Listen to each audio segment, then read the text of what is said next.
देवडी तालुक्यातील नाचनगाव येथील बोगस खत प्रकरणात कृषी विभागाने संशयास्पद भूमिका घेतल्याचा आरोप करत शिवसेनेने आक्रमक पवित्रा घेतला आहे। सील केलेले खत परस्पर रिलीज केल्यामुळे संतापलेल्या शिवसेनेने यात मोठा आर्थिक घोटाळा असल्याचा संशय व्यक्त केला असून संबंधित जिल्हा कृषी अधिकाऱ्यांची त्वरित बदली करावी, अन्यथा तीव्र आंदोलन छेडण्याचा इशारा दिला आहे। नाचनगाव येथील आंबेकर यांच्या घरावर बोगस खत प्रकरणी तालुका गुन्हा नियंत्रक अधिकारी पालवे यांनी सील लावले होते। मात्र 20 जून रोजी कोणत्याही पूर्वसूचनेशिवाय किंवा ठोस माहिती न देता हे सील केलेले खत पुन्हा रिलीज करण्यात आले।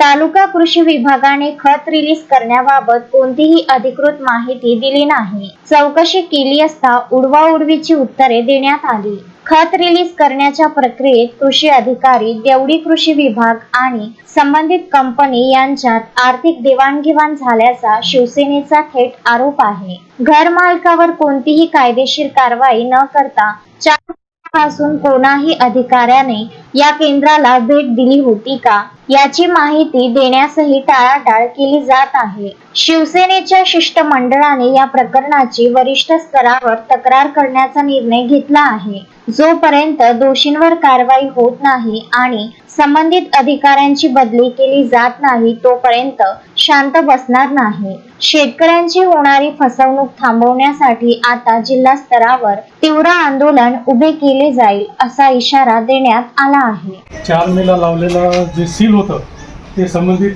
कृषी अधिकाऱ्याने तोडलेलं आहे। आता हा माल रिलीज करायचा आहे असं त्यांना म्हणत, त्यांच्याकडे कुठल्याही प्रकारचं रायटिंग असेल तर त्यांनी ते दाखवावे। त्यांच्याकडे रायटिंग असेल तर त्यांना कोणी ऑर्डर दिला, तक्रारदारांनी काहीच केलं नाही, त्यांचे सॅम्पलिंग फेल आले तरी संबंधित अधिकाऱ्याने सील हे तोडलेलं आहे। या सील आपण बघू शकता, माल तसाच आहे। आता हा माल या गाडीमध्ये भरणार आहे।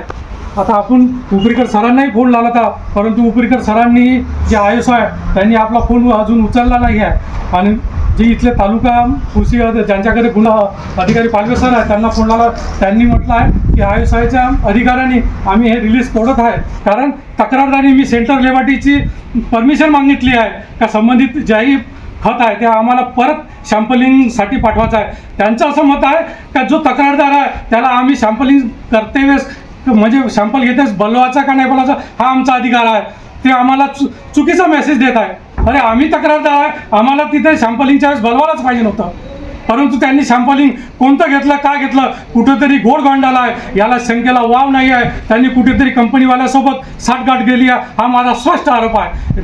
तालुका कृषी अधिकारी असेल, जिल्हा कृषी अधीक्षक असेल, सर्वांनी इथे पैशाची काहीतरी घोलमेल केली आहे, हा माझा स्पष्ट इथं आरोप आहे।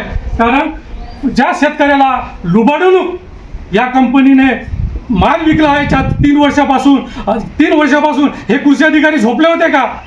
ते कुठे गेले होते? आम्ही पकडल्यानंतर त्यांना प्रकरण लक्षात आलं, त्यांनी कोणी व्हिजिट त्या कृषी केंद्रामध्ये दिली होती त्याचाही आम्ही खुलासा मागितला, परंतु त्याचाही खुलासा आजपर्यंत त्या तालुका कृषी अधिकाऱ्याने किंवा कृषी अधीक्षक कार्यालयाने केला नाही। आम्ही रिसॅम्पलिंग मागितलं, त्याचंही उत्तर आम्हाला दिलं नाही, फक्त आम्हाला एक पत्र दिलं नाही। अधिकारी त्यांना फक्त मामाजी पाहिजे, जे पैसे देत असेल त्यांचं काम करते, हे हरामखोर जोपर्यंत अधिकारी नाही। आता इथे खरंच तुकाराम मुंडे सारख्या अधिकाऱ्याची गरज आहे। अश्विन शाह, विदर्भ न्यूज, वर्धा।